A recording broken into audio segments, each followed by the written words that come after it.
Olá, querida amiga mulher vitoriosa, mulher abençoada por Deus, que está aqui nesta terra para fazer diferença. Que você possa se conscientizar disso, querida, independente das circunstâncias que você esteja vivendo. Você é a menina dos olhos de Deus e Ele está cuidando de você todos os dias. No programa de hoje, nós vamos tratar de um assunto muito importante. Olha, nós vamos falar sobre os perigos da internet. Nós temos visto aí que essa rede mundial, ela pode servir de bênção, né? Ou também de maldição para muitas pessoas se não souberem usar. Então é muito importante o programa de hoje, que nós vamos estar falando como você deve usar a internet.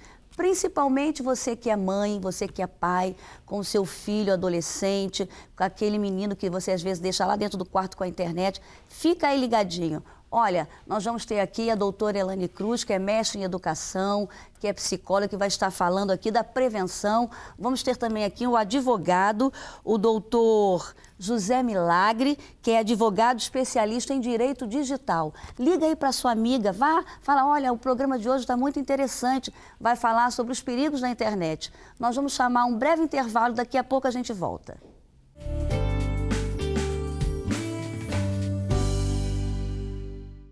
Olá, mulheres vitoriosas. Primeiro, deixa eu mandar um beijo para minha amada, queridíssima esposa, a Elisete Malafaia. Um beijão para você. E também vou estender um beijo para todas as mulheres vitoriosas que estão acompanhando o programa. Eu tenho aqui uma promoção especial para vocês, que pode abençoar você e sua família. Aqui estão os best-seller. Quem sabe você ainda não adquiriu um deles. Eu tenho duas promoções. Os Mistérios do Apocalipse, tá? 325 respostas bíblicas, históricas, científicas sobre o Apocalipse. Profecias e sinais relativos aos últimos tempos, do pastor Joá Caetano. Um livro muito bacana. Ele custa R$ 32,90. Um outro livro, também de um dos maiores pregadores de todos os tempos, o pastor Gesiel Nunes Gomes. Onde encontrar na Bíblia? Chave bíblica, roteiro de sermões, curiosidades bíblicas, ele custa R$ 42,90. Esse aqui é um livraço, não tem obra no mundo como essa aqui. A Excelência da Nova Aliança em Cristo. É um comentário exaustivo da Carta aos Hebreus. Um livro profundo da Bíblia, a Carta aos Hebreus. Você vai entender esse livro através dessa obra. Custa R$ 72,00. E esse aqui talvez seja o recorde de obra teológica nossa, é o mais vendido de todos. O Manual Prático de Teologia. Os 40 temas mais importantes da teologia. Predestinação, livre-arbítrio, anjos, Deus e vai por aí afora. De uma maneira simples, focal, que todo mundo entende. Esse aqui é o número 1 do best-seller das obras teológicas da Central Gospel. Custa R$ 72,00. E, em 2 volumes, uma obra muito bacana, o Novo Comentário Bíblico, tá? Antigo e Novo Testamento em 2 volumes, para você poder entender textos e livros da Bíblia. Ele custa R$ 159,00. E uma obra nova, das 7 que eu estou anunciando, essa aqui é lançamento. Introdução Teológico ao Pentateuco. Uma aplicação também do Pentateuco para os nossos dias. Os 5 primeiros livros da Bíblia, R$ 36,90. Então, vamos lá. Eu mostrei aqui essas obras e também aqui a 7ª. A nova tiragem com novas capas da Bíblia da Mulher Vitoriosa.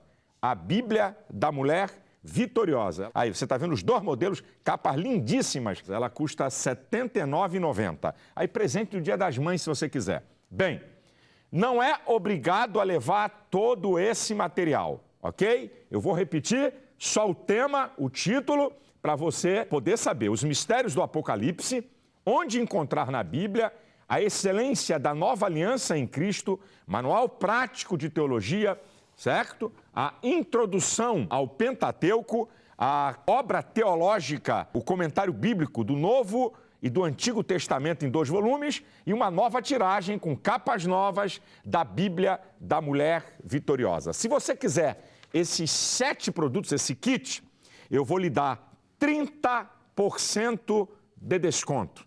Você paga em 10 vezes, não tem despesa de correio para qualquer lugar do Brasil, ok?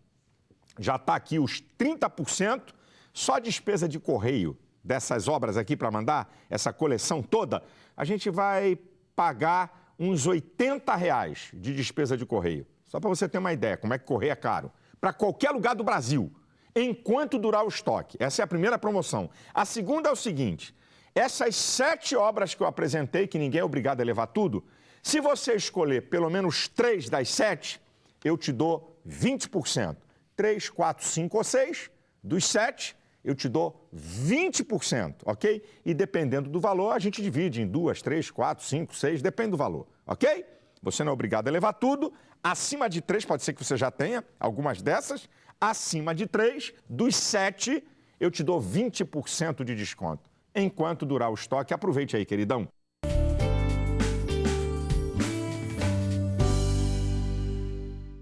Bom, estamos de volta e no programa de hoje nós vamos tratar de um assunto muito importante, os perigos da internet. Eu estou aqui com a doutora Elane Cruz, que é mestre em educação e psicóloga também. Que prazer, Elane, ter você aqui no nosso programa para falarmos desse assunto tão importante, não é verdade? É um prazer estar aqui, Elisete, com você, com seu público. E é um assunto cada vez mais atual e mais fundamental para todos nós, né? É verdade. Estou também aqui com o doutor José Milagre, que é advogado, especialista em direito digital. Que prazer ter você também aqui no nosso programa. Eu agradeço a oportunidade do Mulher Vitoriosa. É sempre uma oportunidade rica discutir crimes cibernéticos, crimes eletrônicos. Que bom. Bom, nós vamos chamar um VT que a gente vai assistir falando sobre pornografia. Daqui a pouco a gente volta.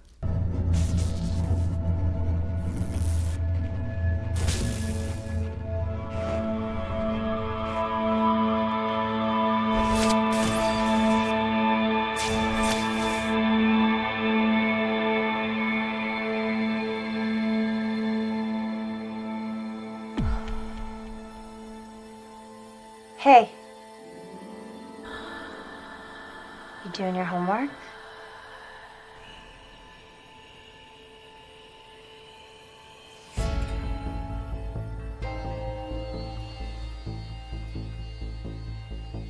Can I ask you something?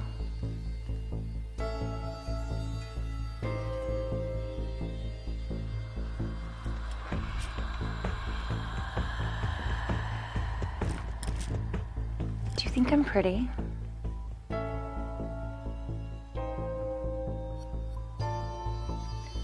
What's your favorite part about me?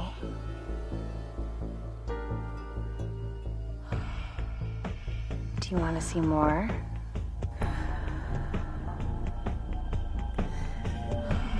I can show you whatever you want. Honey, dinner's almost ready. What's wrong? Nothing. Okay, we'll finish up what you're doing and come on downstairs. Okay.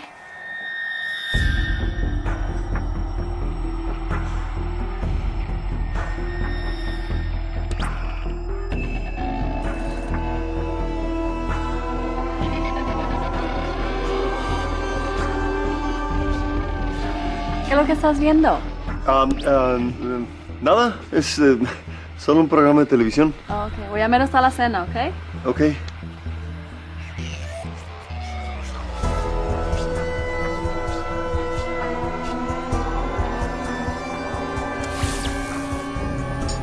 Hana, tulungan mo ako maghain sa hapagkainan, ha?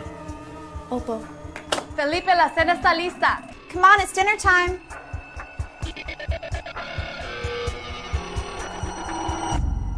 Dear Heavenly Father, thank you for keeping our family safe. And thank you for this delicious meal that you have so graciously given us. And thank you for keeping our family close and so full of love for each other. Todos los abuelos que tenemos en la familia, que los cuiden mucho y también que toda la gente que necesita ayuda, que los ayuden Dios. Y también para esta familia bien especialmente, para todos. En el nombre del Padre. mabuting anak na pinagkaloob ninyo sa akin.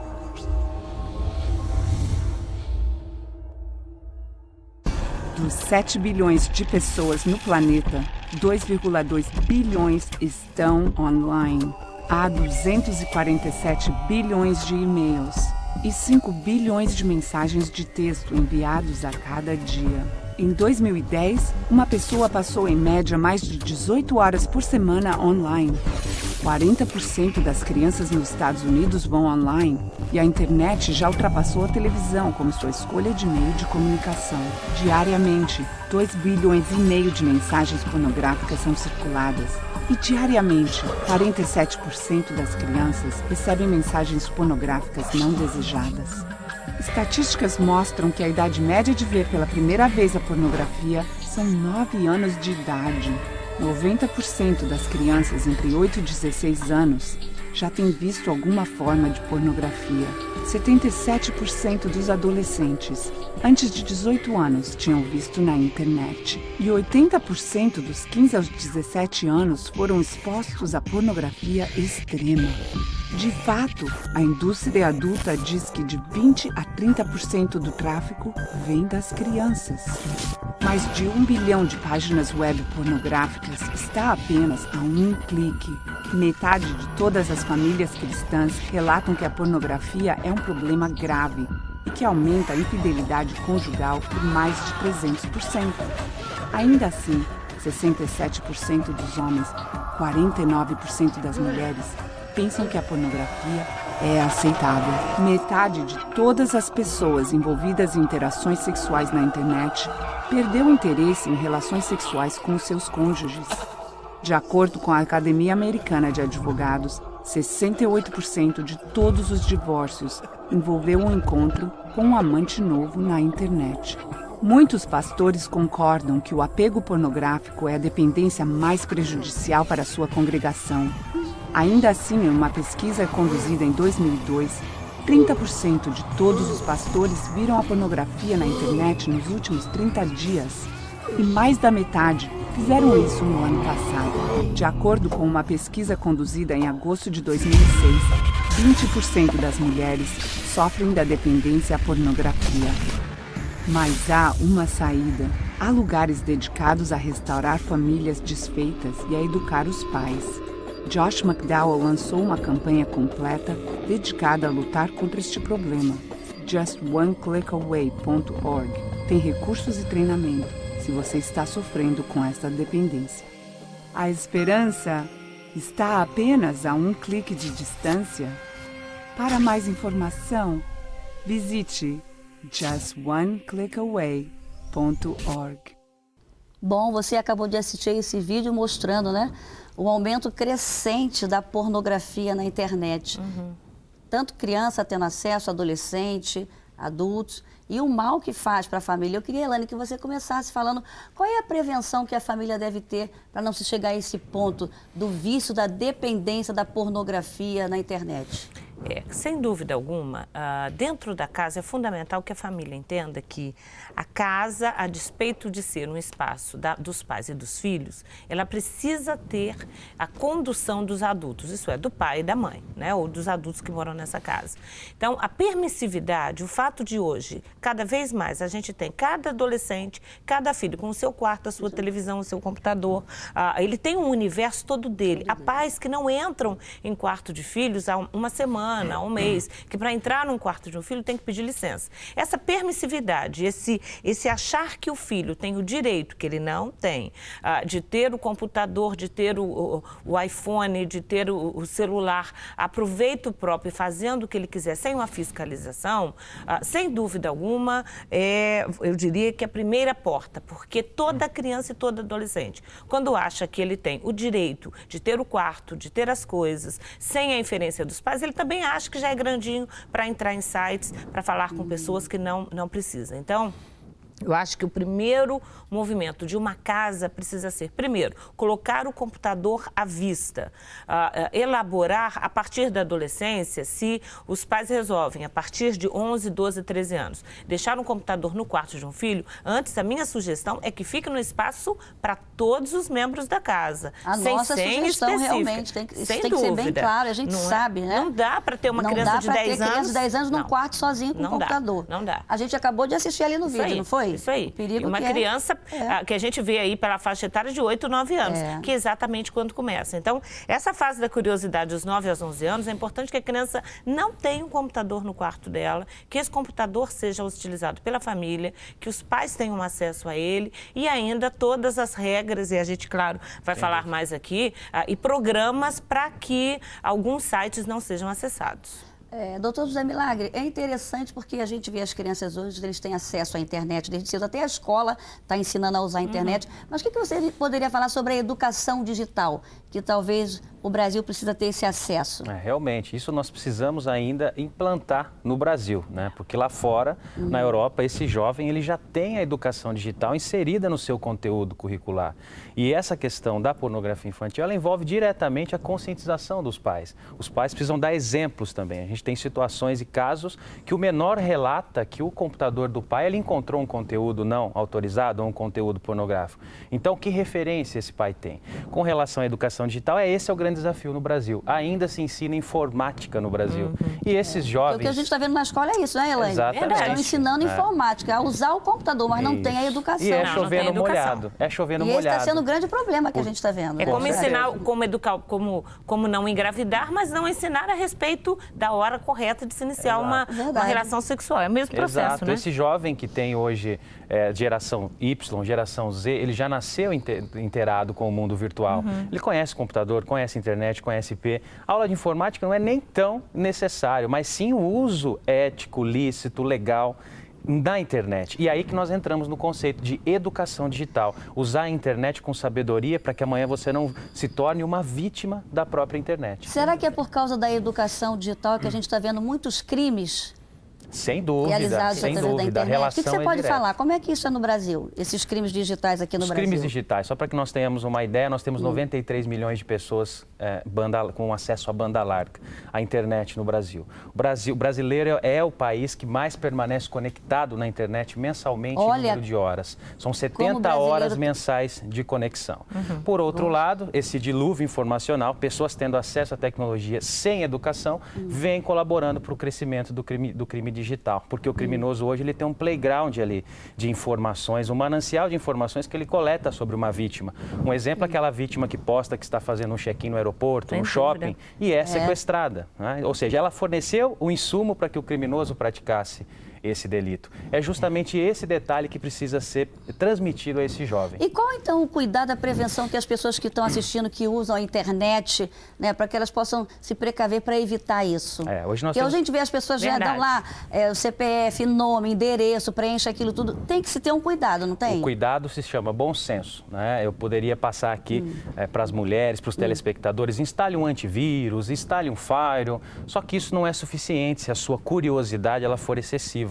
Se você sai clicando em qualquer e-mail que recebe, se acessa qualquer conteúdo, você está propenso a ser vítima de um crime digital. O grande cuidado hoje é com a superexposição. Nós temos uma inversão de valores. Tem pessoas que preservam a sua privacidade no mundo real. Ela não dá bom dia para o vizinho. Ela não permite anunciar na lista telefônica. Mas se você vai no Facebook dela... Se expõe excessivamente. A última viagem para a Europa, o último contato que teve, as festas, o trabalho, o nome do filho, o nome do pai, onde frequentam.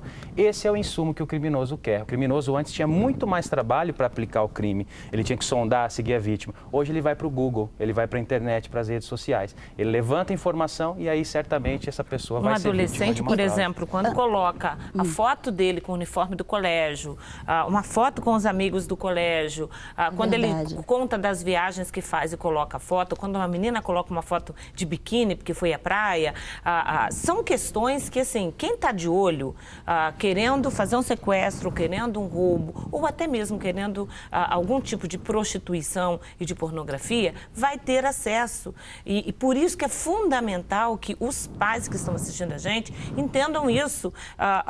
Adolescente ainda não tem maturidade, muitas vezes, para decidir quais são as fotos. Mas, infelizmente, os pais cada vez estão mais ausentes, no sentido de saber a senha, de conhecer. Às vezes, a gente ficam preocupados com o bichinho no alface no almoço, ele é fundamental, tem que ser tirado. Mas o que os filhos estão vendo, o que os filhos estão fazendo, quais são os contatos, qual o tipo de papo, que tipo de fotos colocam.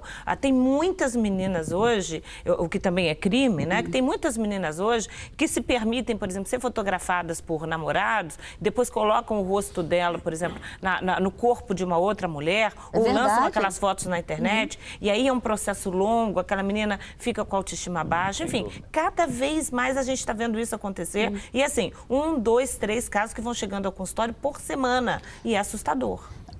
Falando em consultório, eu queria que você falasse um pouquinho. Tem chegado no consultório muitas mulheres que você atende, homens também, que estão recebendo golpes pela internet, eles se apaixonam, né, são envolvidas, você pode falar? Até um alerta para mulheres que estão assistindo, porque a mulher é tão sensível e às vezes você sabe, ela começa a entrar ali num chat de comunicação e começa conversando e ali ela é envolvida. Mulheres que não só sofrem golpes, mas que muitas vezes acabam passando a conta do marido, a senha de cartão, detonam todas as vezes aquele dinheiro que está sendo guardado para o casamento de uma filha.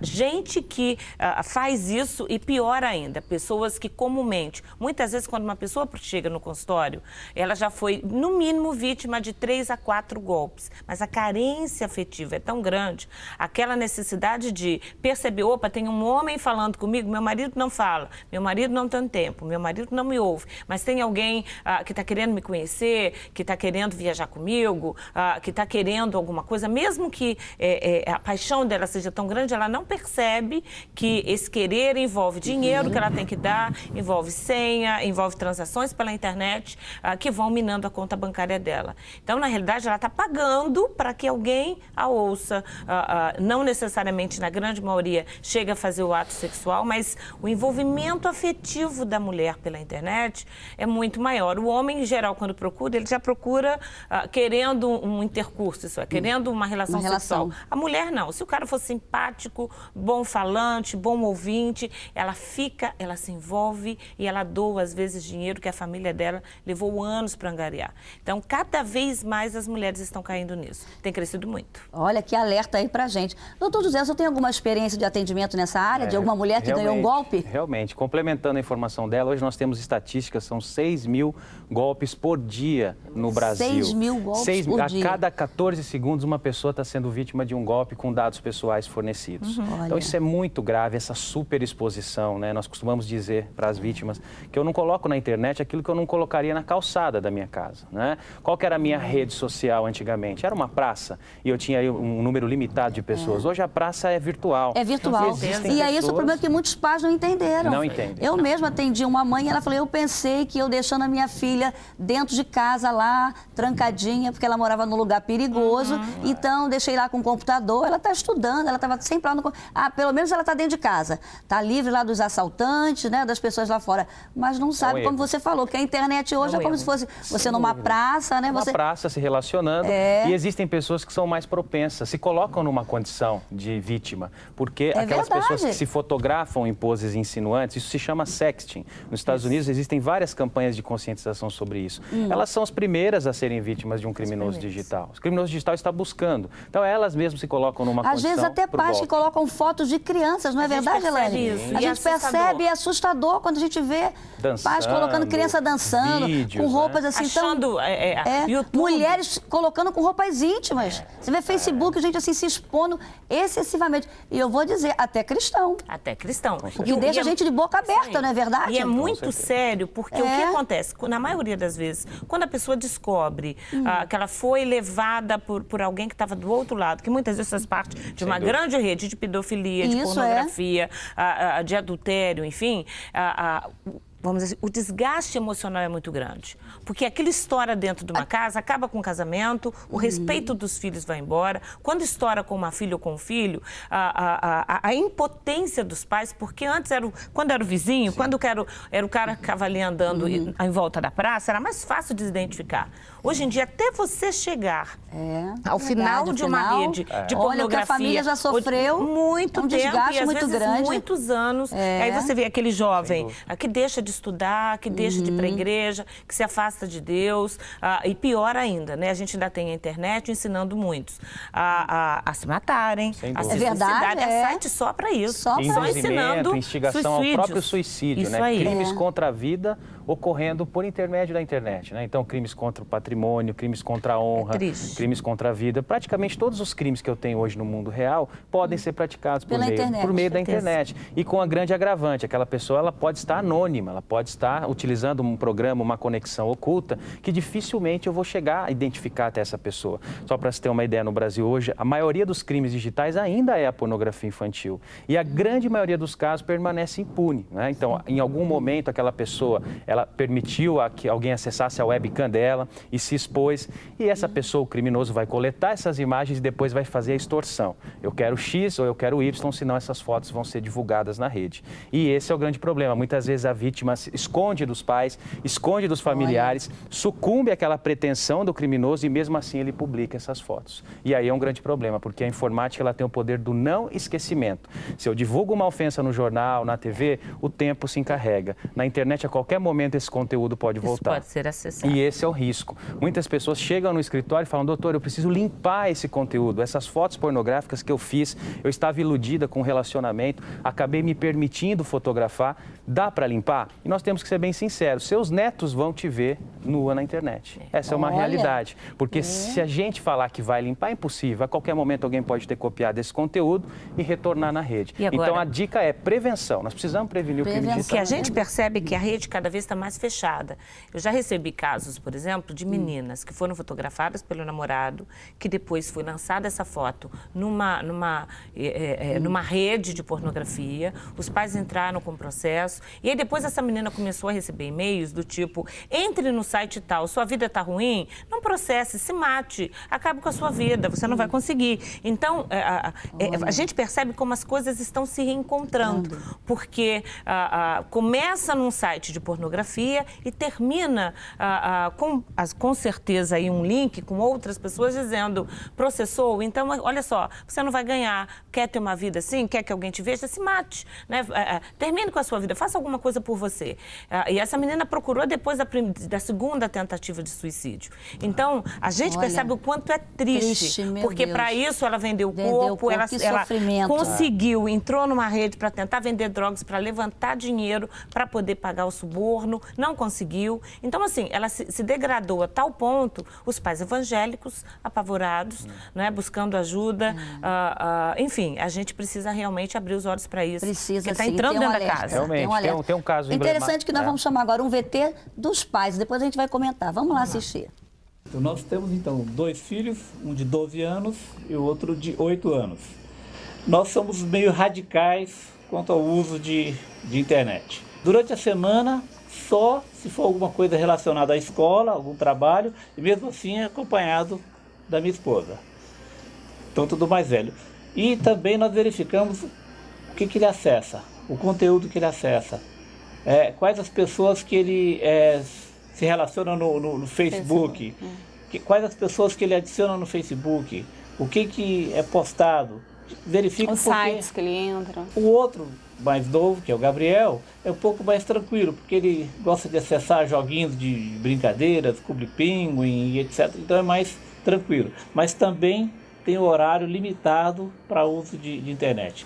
Tem que haver regras, tem que haver limites, tem que ter, entre aspas, um temporizador, tem que ter um tempo definido, um horário definido, e as crianças não podem ficar indefinidamente na frente da internet. A gente sempre ensinou eles o seguinte, cada benefício que você recebe é uma responsabilidade que você recebe.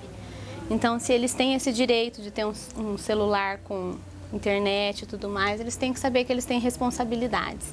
Se usar na hora errada, tem consequência. Se usar na escola, vai ter uma consequência, né? E eles têm sempre que mostrar, sempre que a gente quiser, aquilo que eles estão vendo, fazendo, onde eles estão navegando. O computador ficava na sala de TV de casa. Então a gente podia ver o que eles estavam fazendo. Até eles chegarem no patamar de ter um telefone com internet, um videogame no quarto, isso levou um tempo. Isso também envolve, e eles têm responsabilidades, né, com isso. Se não cumprir, vai ter consequência. o nosso papel de pais é orientar, ensinar, e se não fizer o que tiver que ser feito, é corrigir. Né? É corrigir. Bom, você assistiu o depoimento desses pais que até cuidam dos filhos, mas eu queria fazer uma pergunta para você, Elaine. E aqueles pais que não têm essa atenção devida, né, com o filho lá na internet, e de repente o pai percebe que o filho fica o tempo todo na internet e está viciado mesmo em site pornográfico, em coisas erradas, o que eles devem fazer? O ideal é que, se os pais ainda têm filhos pequenos, quando eu falo filhos pequenos, eu estou falando filhos em idade, saindo da idade pré-escolar, isso é, 6, 7, 8 anos. Deixa eu te fazer outra pergunta. Qual é a idade, então, para que um pai possa deixar uma criança começar a usar Ok, né, então vamos lá. a internet? Isso. A partir de 6, 7, 8 anos, as escolas, a grande maioria delas, já tem acesso, tem lá um computador onde eles fazem um trabalho. A criança da pré-escola ainda, a grande maioria, ainda está imune. Brinca ali no celular do pai com joguinho e tal, mas não tem ainda esse acesso. A partir dos 5, 6, 7 anos, essa criança já começa a ter acesso a alguns conteúdos da internet. Aí é importante esse computador no espaço comum da casa. É importante que os pais acompanhem tudo e que façam um histórico dessa máquina. Isso é, o que está sendo acessado nessa máquina. Muitas crianças acabam tendo contato pela internet, muitas vezes pelos cuidadores, pela babá, pela empregada. Muitas vezes, na ausência de pai e mãe que estão fora de casa, muitas vezes eles são introduzidos nisso daí, porque muitas vezes a criança não vai acessar, mas uma babá, um empregado da casa acessa e a criança acaba se envolvendo porque aquilo é interessante, né? A questão sexual especialmente. Agora, a minha sugestão é que seja sempre feito um cronograma de horários. Uma criança não pode passar mais tempo na internet do que estudando.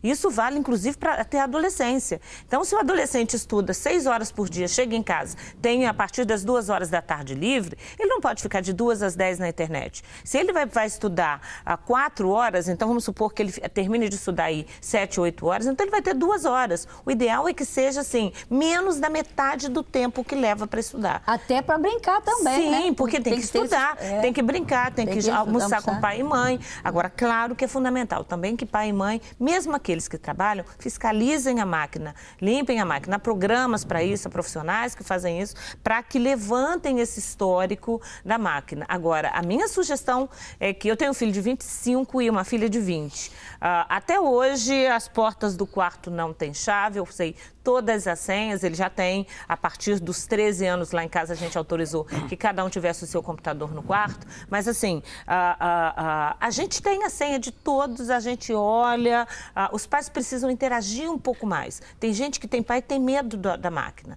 né? Então eles não acessam, eles não olham, e é importante, não é uma fiscalização, mas é um acompanhamento. Agora, rendimento escolar, falta de amigos, quando o pai percebe que o rendimento está caindo, os amigos reais estão cada vez diminuindo e os virtuais estão crescendo, essa criança com certeza já passou do limiar daquilo que é normal e esperado. Precisa de ser, Precisa de um acompanhamento Pegando especial. um gancho dela aqui, a gente tem hoje um grande conflito existente entre pais analógicos e filhos digitais. Sim. E isso é um desafio tremendo.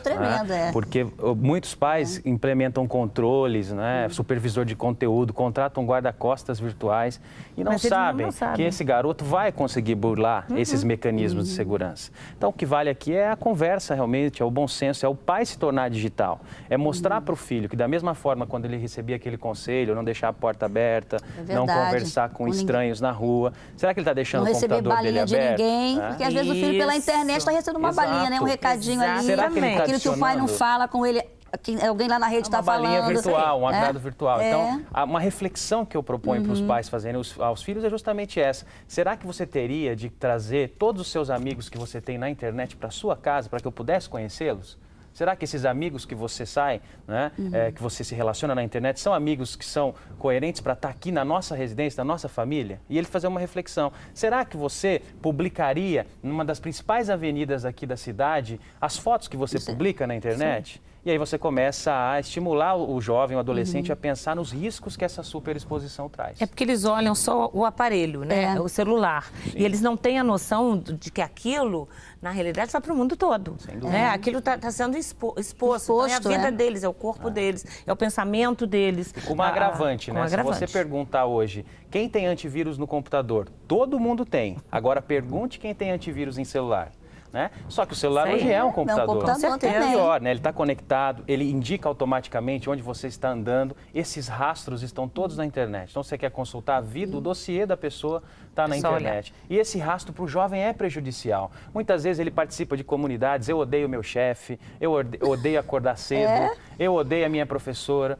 Hoje em dia, as grandes empresas de recrutamento... Vai lá, pronto, deixa. Primeiro local tem visto isso, é verdade. Claro. Não sabe que está lá, às vezes está lá, não sabe que depois vai prejudicar ele. Exatamente, e prejudica mesmo. Prejudica mesmo, é verdade. Exatamente. O que você pode falar, talvez, as pessoas que estejam assistindo o programa, que sofreram, né, algum crime virtual, o que elas podem fazer? O crime virtual, ele hoje pode ser praticado de várias formas. Eu posso ter um crime contra a honra, difamação, injúria, calúnia, uma reputação. Alguém cria temos muitos casos, alguém cria um perfil falso no meu nome, divulga meu telefone, ou me intitula lá como uma situação que eu não pertenço. Todos esses crimes hoje, nós temos que entender que aquele criminoso, ele age amparado pela falsa sensação de anonimato. O criminoso digital, normalmente, pastor, ele não praticaria esse crime no mundo real. Ele não tem coragem, mas quando ele está entre quatro paredes no computador, ele acende e acha que pode praticar o delito. E acha que não vai ser identificado. Então, na grande maioria dos casos hoje, é possível chegar até a autoria. Esse criminoso, ele também deixa rastros. E os peritos hoje, nós chegamos à máquina, coletamos esses rastros e através desses rastros nós conseguimos aí com autorizações judiciais chegar até a residência em que esse crime praticou. Então, essas pessoas vítimas, elas devem preservar esse conteúdo, né?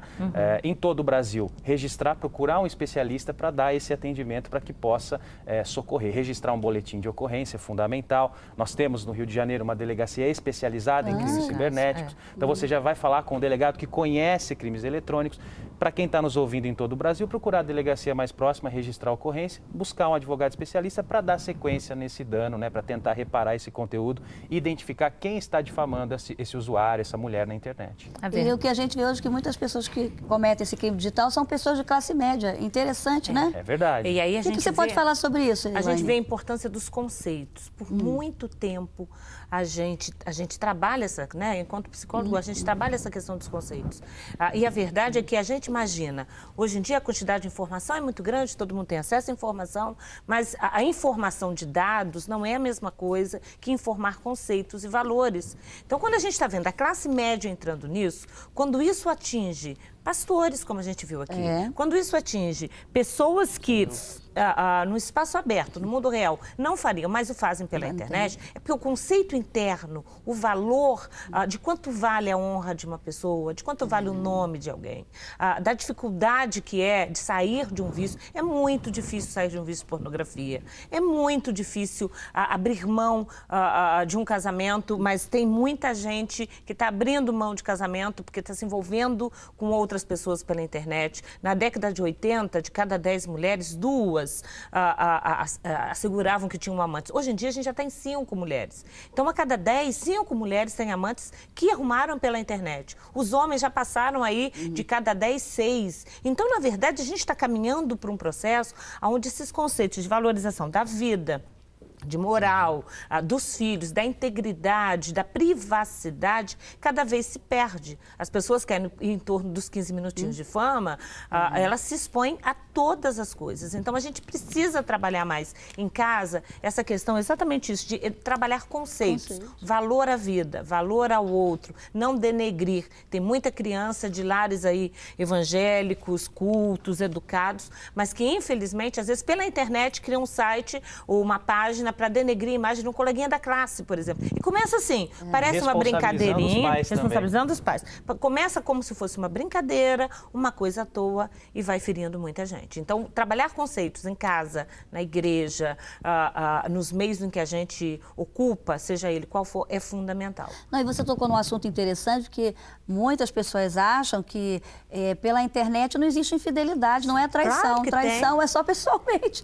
Né? Você vê, o conceito é errado realmente, não é verdade? É porque você está traindo, errado, é pecado e é infidelidade. Né? É uma traição, querendo ou não. né? Porque quando a gente fala de sexo, a gente tá falando de corpo, a gente tá falando de alma. De alma, isso aí, é envolvimento. De sentimentos do coração batendo, da excitação. E tudo isso acontece. A pessoa numa relação entende virtual. que a internet é um mundo à parte, né? Isso que todos precisam compreender, que tem reflexos aqui no mundo real. Então, a gente envolve o mundo espiritual, a gente viu ali certeza. O mundo espiritual, o emocional e o físico, com certeza, né? Com certeza. A gente tem que ter essa prevenção, esse cuidado, não é verdade? Porque a alma da pessoa fica presa. Fica presa, ela trabalha o dia inteiro, chega em casa pensando, será que fulano mandou um e-mail? Já vai direto pro computador. Já vai direto pro computador. Fica ligada. Eu preciso acessar minha segunda vida, Sim. né? Eu sou casada no mundo real e estou grávida na segunda vida. Isso aí, e o marido tem que conviver com uma situação dessa. Então é muito complicado. Os jovens hoje, existe uma questão aí da droga virtual, do iDozer também. A gente vai falar sobre isso. Eu vou chamar um VT aqui com os adolescentes e a gente vai falar sobre isso aí. Em relação à segurança na internet, eu acho que é um assunto que tem sido muito polêmico. Porque, vamos supor, eu tomo muito cuidado em relação a Facebook, Twitter, as mídias que eu comumente uso. Porque eu acho que não tem necessidade de você ficar colocando várias fotos da sua vida com namorada, vamos supor, com amigos, aonde você tá, marcar a localização. Eu acho que tudo isso pode ser uma coisa que pode ser evitada. Eu tomo, em relação à segurança da internet, eu tomo bastante cuidado comigo. Né, o que eu posto, o que eu estou apresentando, como as pessoas me veem na internet. Porque hoje em dia, acho que a gente pode falar não só de segurança, mas também da aparência na internet. Por exemplo, para você fazer uma entrevista de emprego hoje, uma das primeiras coisas que o cara vai fazer é te procurar no Facebook e ver como você se porta, o que você posta, como é que é seu tipo de foto, que comunidade você frequenta. E a segurança na internet, hoje em dia, tem que ser muito mais forte, porque o que entra na internet não sai da internet. Em relação à pornografia, acho que é um meio que as pessoas têm sido muito afetadas, principalmente adolescentes, entendeu? Mesmo fazendo um trabalho, eu já fazendo trabalhos, tive às vezes um spam aberto na tela com uma mulher lá, tudo aparecendo, e lógico, na hora você fecha, porque aquilo, seus princípios falam mais alto. Então acho que cabe você decidir fazer a vontade de sua carne ou você correr disso. Eu já tive muitas experiências, sim, aparece no site, às vezes a gente vai fazer um download então, muito, né? Você clica lá no link e abre 5 janelas diferentes. Mas a gente tem consciência, eu como nasci em berço cristão sempre fui ensinado a não ver essa coisa, hoje já como adolescente, jovem, que a gente vê o que isso afeta, né? Como isso afeta, que afeta o casamento, afeta o relacionamento com a sua namorada, com a sua noiva, o que seja. Então, a gente procura ser um pouco mais vigilante, a fechar, não dar espaço para carne. A Bíblia já diz, né? Pra gente não tentar lutar contra, pra gente fugir. Em relação ao tempo na internet, a internet prende um pouco, sabe? Você às vezes joga um jogo online ou tá numa rede social e você fica preso, sabe? Você quer ficar 20 minutos, mas na verdade seus amigos estão ali, tá ficando interessante, você fica 2, 3 horas e no final de tudo você fala que não tem tempo para estudar, não tem tempo para ler Bíblia, não tem tempo para ler um bom livro. Eu acho que é mentira, porque se a gente aprender que há tempo para todas as coisas, há tempo sim de você usar a internet do modo que tem que ser usado para se divertir, para fazer trabalho. Você tem que entender o momento que você está vivendo e valorizar um pouco isso. Eu acho que é importante você entender isso. Internet, qualquer informação tá na ponta do seu dedo em segundos. Então você fala com seu pai, com a sua mãe, com seus amigos, com a sua namorada, todo mundo ao mesmo tempo. E ali, só no seu celular, não precisa fazer muito esforço. Se você estiver sempre bem informado, o perigo não é muito grande não, só você saber se policiar. Bom, você assistiu o depoimento desses adolescentes, né?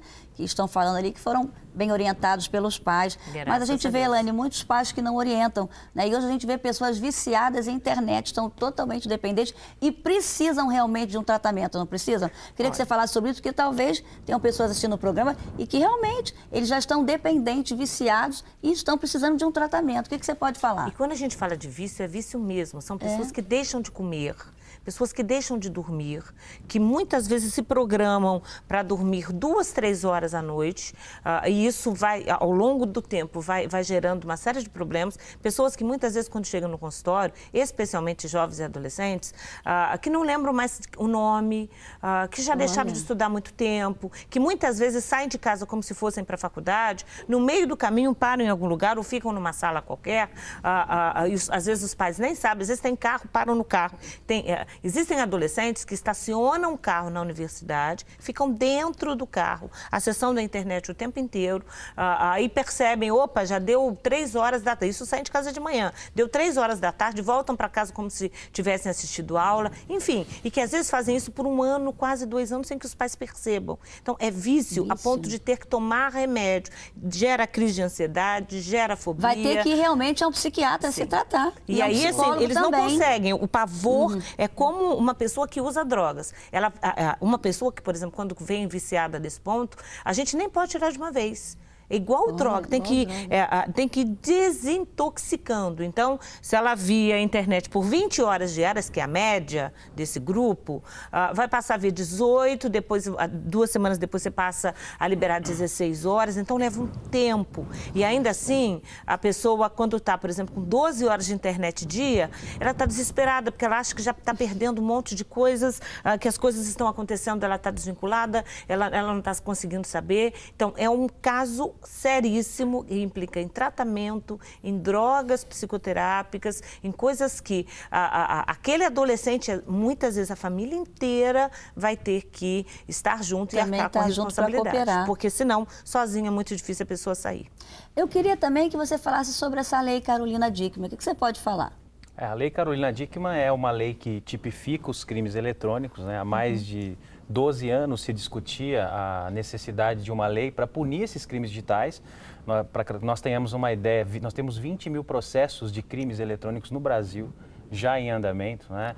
A cada 10 hackers do mundo existe uma estimativa que 8 estão no país. Então é um país que tem mesmo aí pessoas, na verdade não são hackers, mas crackers, né? São pessoas que usam a tecnologia para malícia, para o mal, para lesar né? financeiramente alguém. Você vê bancos aí, Você falou que como é que é de 10? Cada 10 no mundo, 8 estão no Brasil. 8 estão no Brasil. Exatamente. É um dado da Polícia Federal. Nós temos um dado do Supremo Tribunal Federal que já reconheceu o crime eletrônico organizado no Brasil. E um dado alarmante, o crime eletrônico hoje ele rende mais dinheiro do que o tráfico de drogas no país. Sério isso? E isso é um dado alarmante, porque é um crime transparente, as pessoas muitas vezes não percebem e cifras milionárias estão sendo desviadas, né? Só para se ter uma ideia, aí, um dado de um fabricante de antivírus, que o Brasil, ano passado, as perdas foram em torno de 16 bilhões de reais. Os bancos que o digam, né?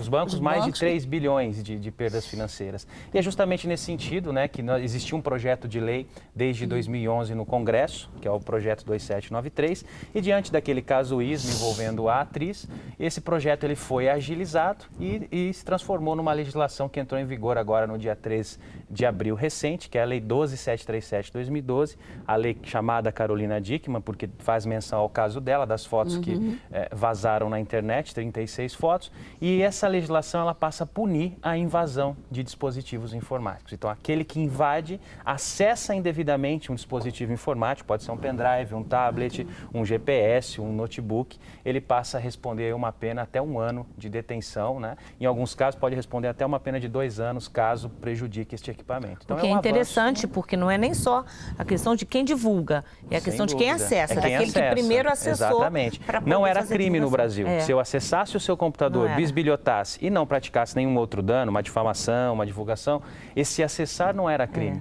A Europa já tipifica, os Estados Unidos tem lei desde 84, Reino Unido desde 1990, o Chile tem legislação, a Argentina tem lei, o Brasil não tinha uma lei para quem acessasse indevidamente. Então, hoje, aquele que acessar indevidamente um dispositivo protegido, sem a autorização do titular, né, para instalar uma vulnerabilidade ou obter informações, ele passa a ser punido. Isso é a gestão e reputação online?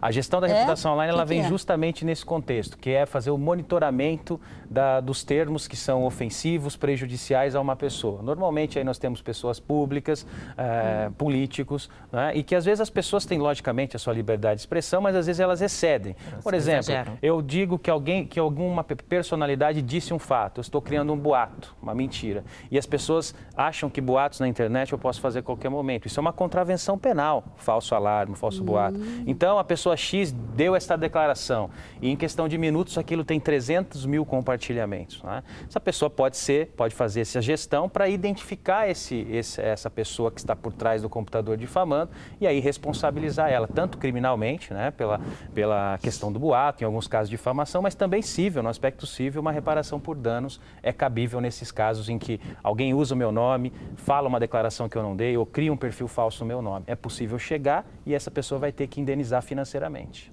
Outro dia fizeram um Face falso e a menina ligou: Elisete, você tá maluca? Eu falei, por quê? O que você tá falando? Eu falei, eu não tenho nem Facebook. Nem tem Facebook. Eu também não tenho. Eu não tenho Facebook. Também não tenho. E foi uma brincadeira de mau gosto, alguém fez com tanta coisa horrorosa e as pessoas já acessam e acreditam que é teu. É incrível. Além disso, é assustador, porque, por exemplo, quem tem Facebook, a quantidade de postagens que entram também, porque tem spam que entra exatamente dentro do perfil de uma pessoa e sem ela perceber, por isso quem tem que fazer uma boa fiscalização, porque eventualmente... Tem que estar fiscalizando. Isso aí, tem que estar fiscalizando, porque são mensagens que entram como se fossem amigos, postando coisas, usando o nome da pessoa. Então, é questão muito séria, porque as pessoas acreditam. Acreditam. A quantidade várias de pesquisas... pessoas ligaram e depois a pessoa falou, Elisete, e as pessoas, como é que você pode estar falando isso? Você é uma mulher de Deus. Porque era só com coisas horríveis, né? De baixaria. E as pessoas não param nem para ver, para analisar. Não vão avaliar, elas já acreditam de imediato. Para o direito, isso chama violação à imagem. A nossa Constituição, ela protege o direito à imagem da pessoa, a honra, a imagem, a privacidade. Hoje é muito fácil, principalmente personalidades, pessoas públicas, pegam uma foto no Google, criam um perfil falso, em questão de minutos, aquele perfil está cheio de seguidores, né? Mas isso pode ser responsabilizado. Existem instrumentos para chegar até a autoria desse perfil e aquela pessoa que for identificada, ela vai responder por esta violação à imagem. Mas o problema é que até a pessoa ser penalizada e tirar também aquilo ali, né, da rede... Normalmente a remoção é um pedido liminar, ela é mais ágil. Então, quando se entra com o procedimento, já pede ao magistrado uma ordem para remoção do conteúdo. A identificação segue, é um pouco mais demorado o procedimento. Bom, que pena, a gente está no finalzinho do programa, mas eu quero pedir, né, que o doutor José Milagre deixe aí um recado especial para todas as pessoas que estão assistindo o programa, para os pais, para os adolescentes, né, para que eles possam ter cuidado aí com a internet. Perfeito, a gente está hoje num cenário envolvendo o Brasil que está caminhando para combater o crime eletrônico, para fazer frente. A Lei Carolina Dickmann é um pequeno avanço, mas é um mito, é uma utopia dizer que ela vai fazer frente ao crime digital. Nós só fazemos frente ao crime digital com educação digital, né? Seja na igreja, seja na escola, ensinando os jovens dos riscos que essa superexposição pode trazer para ele. Educação digital é fundamental, então se eu pudesse passar um recado aos pais, que eles busquem realmente conhecer esse mundo virtual, interagir, marcar presença na internet e ter um elo de confiança para que o filho possa, eventualmente, diante de uma situação virtual, comunicar a ele para que se possa aí tomar as medidas possíveis. Hoje o que nós verificamos é uma barreira entre pais e filhos ocultando informações dos pais. E isso faz com que esse jovem tenha uma série de problemas. Às vezes ele vai contar isso quando ele já foi vítima de um crime digital. Então essa é a orientação. O nosso Twitter é @perícia-digital. Eu deixo à disposição também de todos os telespectadores para as dúvidas envolvendo crimes digitais. Que bom, Deus te abençoe. Eu quero pedir também a doutora Elane Cruz que ela deixe uma palavra aí para os pais, até de prevenção, né? De como orientar esses filhos para que eles não se prejudiquem usando a internet. Antes a gente falava muito sobre acompanhe a agenda, olhe a mochila, leia o diário da escola, né? Conheça os amigos, as premissas permanecem as mesmas. Então, assim, que se acompanhe muito bem quais são os sites, quais são os eventos que esses adolescentes e filhos estão tendo na internet e comece cedo. Se você está sendo mãe, agora está ainda grávida de um filho, acompanhe desde cedo. As amizades, o que se vê, o que se faz, porque esse acompanhamento e, acima de tudo, essa ingerência e essa interferência de conceitos, de valores, de princípios bíblicos, familiares, eles são fundamentais. Só isso segura, porque a gente não tem como vigiar um filho ou uma filha depois que sai de casa, depois que vai para a escola, depois que entra na universidade. Na realidade, a vigilância é interna, né? Exatamente esse bom senso de saber isso eu posso, isso eu não posso, isso é bom, isso não é bom. Então, que cada pai, que cada mãe tenha isso muito claro. e que cada casal tenha isso muito claro também. Hoje em dia há sites aí só para promover encontros entre pessoas casadas, há sites para jovens aí que simplesmente pegam os amigos, veem quais são as prioridades e aí se converte nisso num encontro virtual que pode se tornar real, enfim. Há muitas armadilhas, mas todas elas a gente consegue vencer com muito amor, com muito diálogo, muita educação. Que bom, Deus abençoe vocês. Amém. Foi muito bom ter Obrigada. vocês aqui nesse programa, tá ok? Obrigada. Eu vou chamar um quadro aqui, Ser Bonita, e daqui a pouco a gente volta.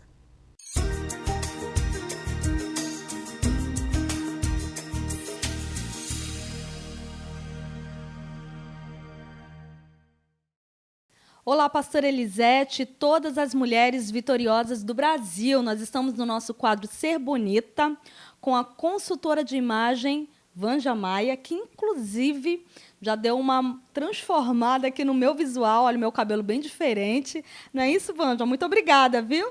De nada. Inclusive, ficou ótimo, deu luminosidade no rosto dela, ficou bem legal. Ok. Além de mim, nós temos aqui também a Keila, não é? Que vai passar por uma transformação. O que você vai fazer na Keila? E como é esse teu trabalho de consultoria de imagem? Então, a consultoria de imagem está fazendo uma transformação, né? Inclusive, aqui na Keila, ela tem 20 anos, e bem jovem, e a gente vai dar uma mudada, né? Revelando as qualidades delas interiores, produzindo e deixando ela bem bonita. Ok, agora falando aqui da Keila, vamos ver. Ela tem um cabelo enrolado, né? Uma morena muito bonita. O que você vai fazer nela exatamente? Então, o cabelo da Keila já passou por vários processos químicos. Então, essa textura, deixando de acordo com o perfil dela, vai ficar bem legal, tá? Eu vou dar uma cortada, vou colocar mais luz, vou dar um tom de mel e valorizando mais a beleza dela. Ok, então nós vamos conferir aí o processo de transformação da Keila com essas imagens e depois a gente volta para ver o resultado.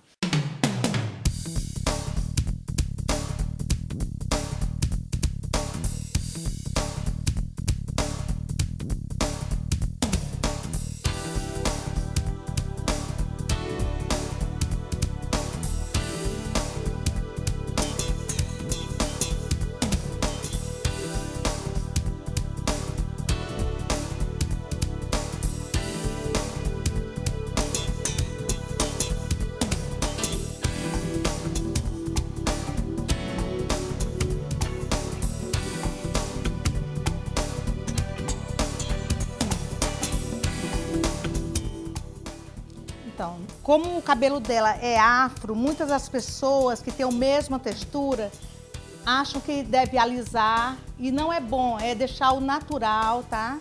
E fiz o corte, como já falei, sequei com o difusor, com um produto adequado, tá? Para estar definindo os cachos. E na maquiagem, nós fizemos uma maquiagem que combinasse com o rosto dela, até porque o rosto dela é alongado, trabalhamos na sobrancelha, que ficou linda, maravilhosa. Ok, aqui nós encerramos o nosso quadro Ser Bonita de hoje com a transformação da Keila na sua construção de imagem aqui no seu rosto. Fica com as imagens e até o próximo.